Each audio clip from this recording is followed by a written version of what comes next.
Dia akan anak baca yang apa ni? Hari ni cikgu okey? Biar bila. Anak dah siap dah? Laju. Kau main laju lagi. Ya, cikgu cakap kasi kena berhenti kan?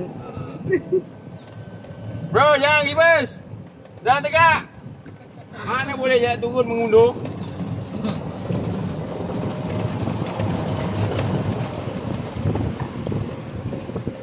Dah masker. Ni semua manis-manis kan? Iya. Cikgu. Yelah, cikgu ajar macam tu.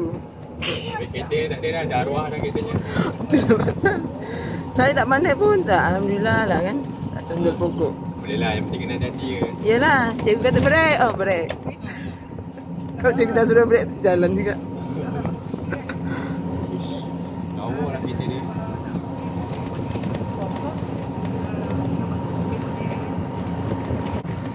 Kawan-kawan kita dah tunggu tu lama tu.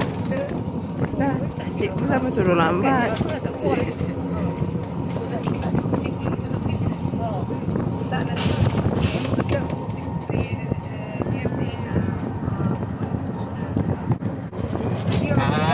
Uji.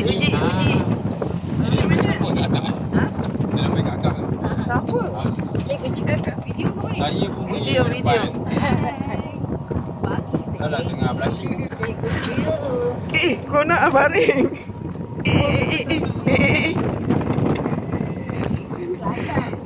Itulah semalam kita pun tak ada makan cikgu monyok je.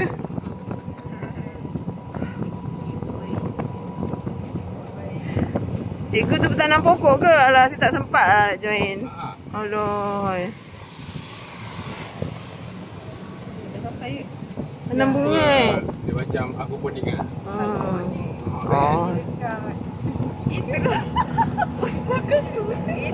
Udah sampai dah. Oh, adik ni dulu kat sini. Tadi sama kita sana. Mari cikgu, cikgu. Tu tempat ni.